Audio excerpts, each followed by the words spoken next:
말씀하시면 내가 나가리라. 주님 뜻이 아니면 내가.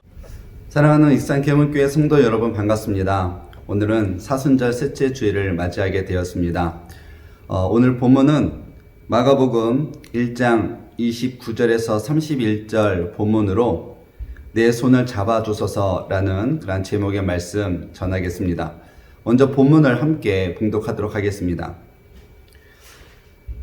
마가복음 1장 29절부터 31절 말씀입니다.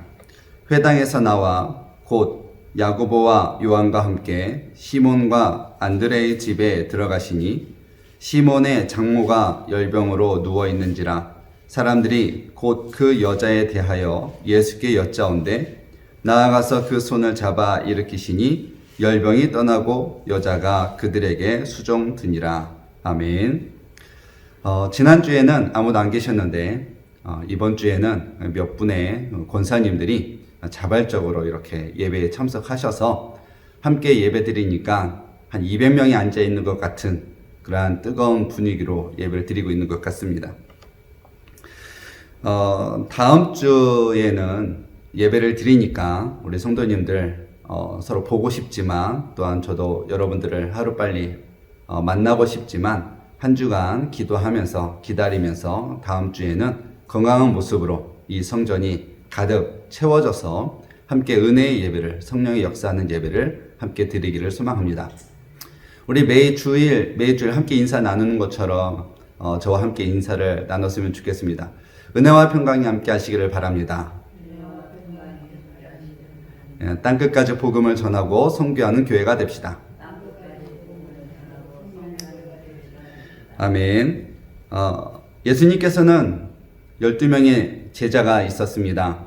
그 중에 제일 먼저 베드로를 만났고 그를 수제자로 삼았습니다.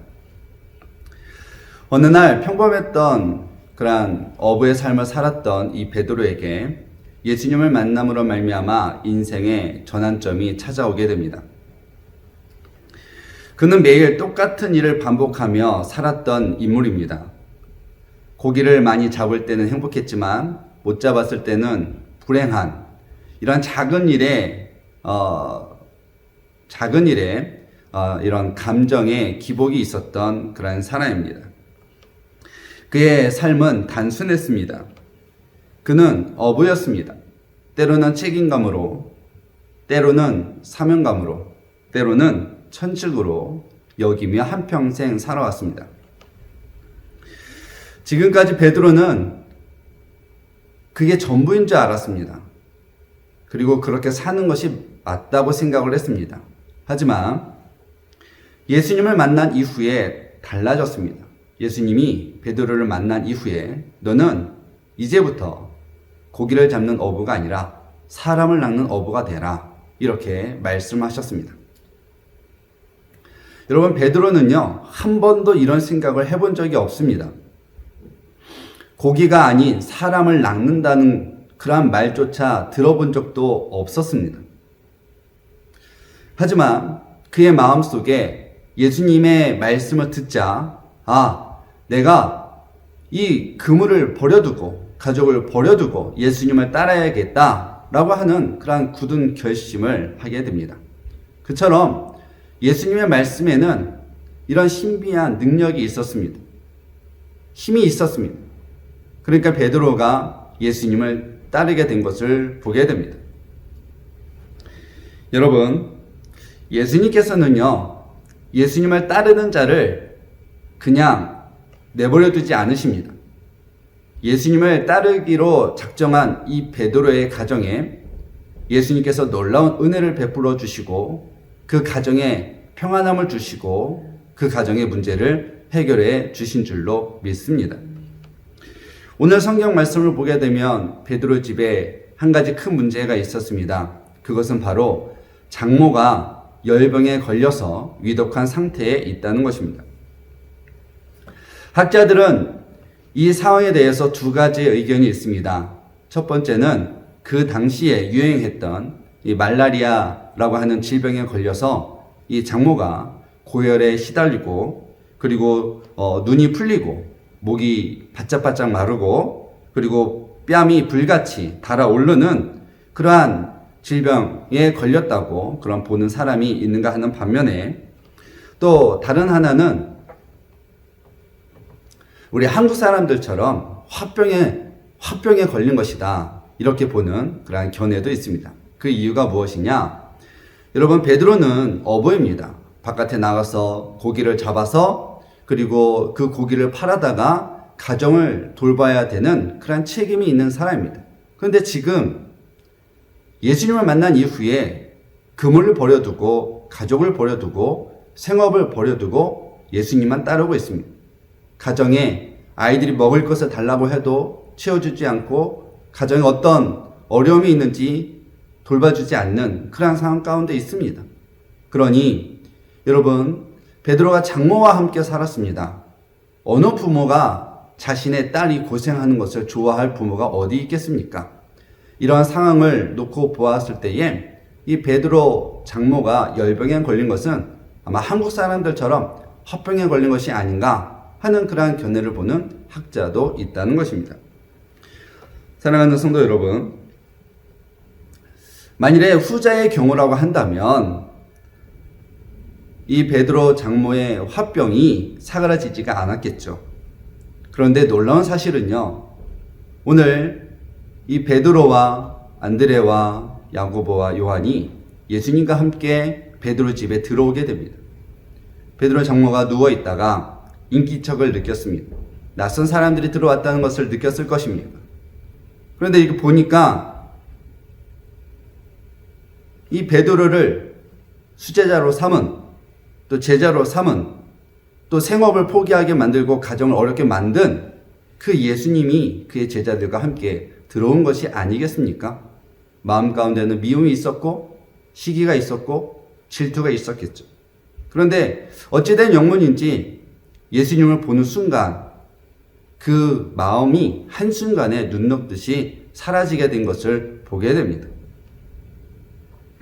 여러분, 화병이 더 심해질 줄 알았는데 예수님께서 그 여인의 손을 붙잡으시사 그 열병이 떠나가고 건강을 되찾게 된 줄로 믿습니다. 바라기는 우리 가운데 세상의 여러 가지 일들로 인하여서, 또 화병으로 인하여서, 남모를 고통으로 인하여서 근심하고 걱정하고 있는 자들이 있습니까?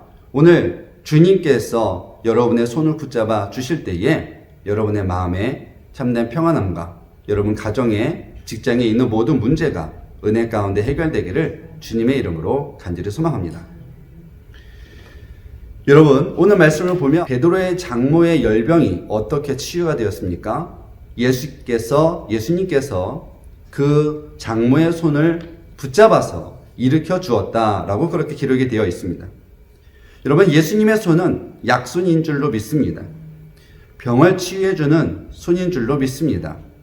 어렸을 때 부모님들이 자녀가 아프게 되면 밤새도록 아픈 곳에 손을 얹고 그리고 어루만져 주게 되면 깨끗하게 나은 경험이 있을 것입니다. 그래서 부모님의 손은 약손이라는 말을 많이 듣게 됩니다.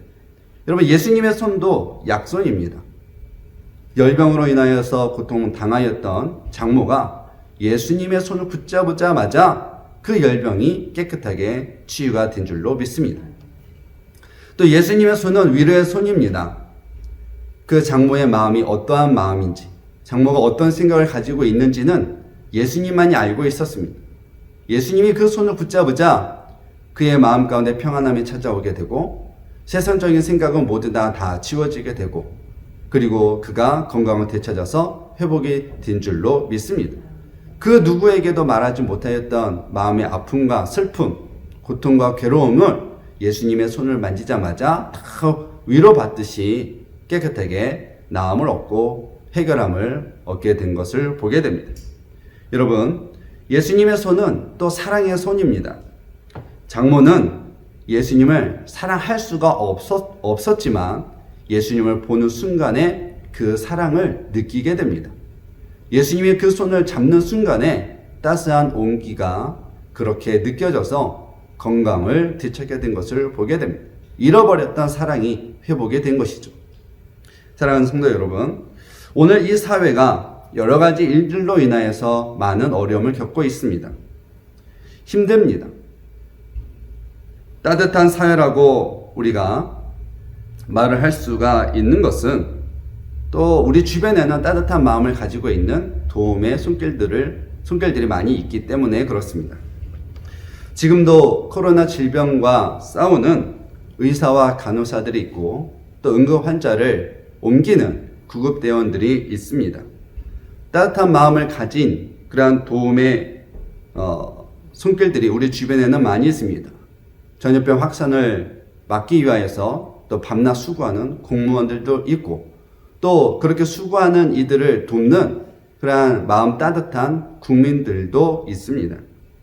오늘 우리가 그리스도인으로서 예수님의 손을 지니게 되기를 소망합니다. 그래서 우리가 위로가 필요한 자에게 위로를, 격려가 필요한 자에게 격려를, 사랑이 필요한 자에게는 사랑을, 도움이 필요한 자에게는 도움을, 그리고 따뜻한 그런 손을 내미는 자가 되기를 주님의 이름으로 간절히 소망합니다. 이런 손들이 모일 때, 이런 마음들이 모일 때에 이 코로나 질병도 우리 모두가 다 이겨낼 줄로 믿습니다. 오늘 베드로 장모를 치유하는 과정을 한번 보시기 바랍니다. 어떻게 치유해 주셨습니까? 예수님께서 손을 내밀어 치유해 주셨습니다. 어떤 다른 약재를 사용하거나 수술을 해서 고쳐준 것이 아니라 단순하게 손을 내민 것 뿐입니다. 그런데 그 손을 잡는 순간 열병이 떠나가게 되었습니다. 베드로 장모를 고쳐줌으로 가정의 평안함이 찾아왔고 베드로의 얼굴에 근심이 사라졌습니다. 마음의 짐을 벗어낼 수 있었습니다. 성경 말씀을 보니까 베드로가 이 사건을 얼마나 마음속 깊이 간직하고 있었는지 알게 해주는 한 가지의 사건이 기록되어 있습니다. 사도행전 3장 말씀을 보게 되면 베드로와 요한이 성전 미문에 앉아서 구걸하는 한 안진뱅이를 고쳐주게 됩니다. 그 구걸하는 자가 베드로와 요한에게 도와달라고 손을 내밀었을 때에 베드로가 이렇게 이야기합니다. 내게는 은과 금은 없지만 내게 있는 것으로 내게 주노니 곧 나사렛 예수 그리스도의 이름으로 일어나 걸으라. 이렇게 말씀하면서 그의 손을, 그 오른손을 내밀어 그의 손을 붙잡아 주게 됩니다. 그때 발과 발목에 힘이 생겨서 일어나 걷기도 하고 뛰기도 하며 성전에 들어가 하나님을 찬송했다고 했습니다. 할렐루야. 오늘 이 사건을 보게 되면 베드로가 예수님께서 자신의 장모를 어떻게 고쳐 주었는지를 오랫동안 잊어버리지 않고 기억하고 있었다라고 하는 사실을 알게 됩니다. 여러분, 예수님께서 베드로의 장모를 고쳐주실 때에 손을 내밀어 일으켜 세워주셨다 이렇게 말씀하셨습니다. 오늘 베드로가 또한 사도행전 말씀 속에서 안진뱅이를 고쳐주었을 때 오른손을 내밀어 그를 일으켜 세웠다 이렇게 기록되어 있는 것을 보게 됩니다. 예수님이 장모를 고쳐주었던 그 행동과 베드로가 안진뱅이를 고쳐주었던 그 행동이 일치한 것을 보게 됩니다. 그것은 바로 베드로가 예수님의 마음으로 그렇게 안진뱅이를 고쳐주었을 때에 그때 놀라운 역사가 일어나게 된 것을 보게 됩니다. 여러분, 우리들도 이러한 예수님의 마음으로 누군가에게 손을 내미는 하나님의 백성이 되기를 주님의 이름으로 간절히 소망합니다. 오늘 우리들은요, 내 손을 한번 바라봐야 됩니다. 여러분의 손을 한번 바라보시기를 바랍니다. 이 손이 주님의 손이 되어야 되는데 이 손이 부끄러운 손이 되지는 않았는지 한번 살펴봐야 합니다. 남의 것을 빼앗는 도적의 손이 되지는 않았는지, 남을 비웃고 헐뜯는 비난의 손이 되지는 않았는지 여러분 한번 생각해 보시기 바랍니다. 저와 여러분이 가지고 있는 이 손은 예수님의 손이 되어야 됩니다. 도와주는 손이 되어야 됩니다. 위로의 손이 되어야 되고 약손이 되어야 되고 사랑의 손이 되어야 될 줄로 믿습니다. 여러분, 이런 아름다운 그런 모습을 지닌 하나님의 백성이 되기를 간절히 소망합니다. 오늘 말씀 속에서 이 예수님에게 치유받았던 베드로의 장모가 고침을 받은 후에 어떻게 행동을 했습니까? 오늘 성경 말씀을 보게 되면 31절에 나아가서 그 손을 잡아 일으키시니 열병이 떠나고 여자가 그들에게 수종드니라, 이렇게 말씀하고 있는 것을 보게 됩니다. 여러분, 장모가 고침을 받았어요. 병이 나았어요. 그리고 거기에 있는 사람들에게 수종을 들었다고 그랬습니다. 발을 씻기고 손을 씻기고 자신이 할 수 있는 아마 최고의 요리를 준비해서 대접하지 않았을까 하는 그러한 생각을 하게 됩니다. 여러분, 성전 미문에서 고침을 받았던 그 안진뱅이가 고침을 받은 후에 어떻게 했습니까? 그가 성전에 들어가 하나님께 찬송을 드렸다, 이렇게 기록에 되어 있는 것을 보게 됩니다. 여러분, 우리는요, 오늘 이 시간 주님의 손이 필요합니다. 주님의 손이 오늘 내 손을 붙잡아 주기를 소망하며 살아가는 하나님의 백성이 되기를 원합니다. 그래서 복음성가 가사 가운데에 주님여 이 손을 붙잡고 가소서라는 그러한 가사가 있습니다. 우리가 함께 아시는 분들은 함께 이제 불러봤으면 좋겠습니다. 주님여 이 손을 꼭 잡고 가소서, 약하고 피곤한 이 몸을 폭풍을 감소 해치사 빛으로 손잡고 날 인도하소서. 여러분, 우리 그리스도인들은요, 예수님을 섬긴 베드로의 장모처럼 성전에 들어가 하나님을 찬양했던 그 안진뱅이처럼 그와 같은 삶으로 바뀌어야 될 줄로 믿습니다. 이 시간 우리가 세상에서 바쁘다는 핑계로 하나님께 우리의 손을 온전히 드리지 못한 그 부분을 회개할 수 있게 되기를 소망합니다. 다시 내 부끄러운 손을 붙잡아 달라고 주님께 간구하는 자가 되기를 소망합니다. 우리 주님께서 주님의 손을 내밀어서 우리의 이 부끄러운 손을 붙잡아 주시고 포개어 주시고 품어 주시고 다시 섬기는 손으로, 하나님을 찬양하는 손으로 바뀌게 하실 줄로 믿습니다. 여러분, 다시 차가워진 내 손에 주님의 사랑의 온기가 불어넣어질 수 있게 되기를 소망합니다.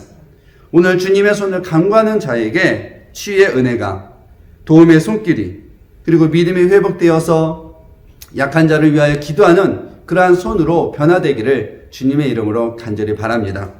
오늘 예수님의 손을 붙잡고 저와 여러분의 손이 예수님의 손이 되기를 그러한 바라는 마음을 가지고 이 시간 예배에 참여하는 여러분 모두에게 하나님께서 큰 은혜와 축복과 사랑을 베풀어 주실 줄로 믿습니다. 이 믿음으로 승리할 수 있게 되기를 주님의 이름으로 축복합니다. 함께 기도하겠습니다. 하나님, 오늘 내가 지니고 있는 이 손은 너무나 부끄러운 손입니다. 세상에서 많은 죄를 지었고 아버지 세상을 향하여 손가락질하였고 하나님 아버지 이 손으로 얼마나 많은 악을 행하였습니까? 주여 용서하여 주옵소서. 주님의 손이 베드로 장모의 손을 붙잡았을 때에 열병이 떠나간 것처럼, 그 가정에 평안함이 찾아온 것처럼 아버지 베드로의 손이 성전 미문에서 구걸하던 안진뱅이의 손을 붙잡았을 때에 그가 일어나 걷기도 하고 뛰기도 하며 하나님께 영광의 찬송을 돌렸던 것처럼 오늘 이 시간 안진뱅이로서의 삶, 또 열병으로 인하여서 아버지 한숨만 쉬고 있었던 우리의 삶, 주님여 이 손을 붙잡아 주셔서 아버지 손을 내밀어 잡아 주셔서 다시 하나님의 자녀로 회복되어지는 은혜가 있게 하여 주옵소서. 주님을 섬기게 하여 주시고 하나님을 찬송하는 변화된 하나님의 백성들이 되게 도와주옵소서. 아버지 돕는 그리스도인들이 다 될 수 있도록 역사하여 주옵소서. 모든 것 주님께 맡기오며 사랑이 많으신 예수 그리스도의 이름으로 간절히 기도드리옵나이다. 아멘.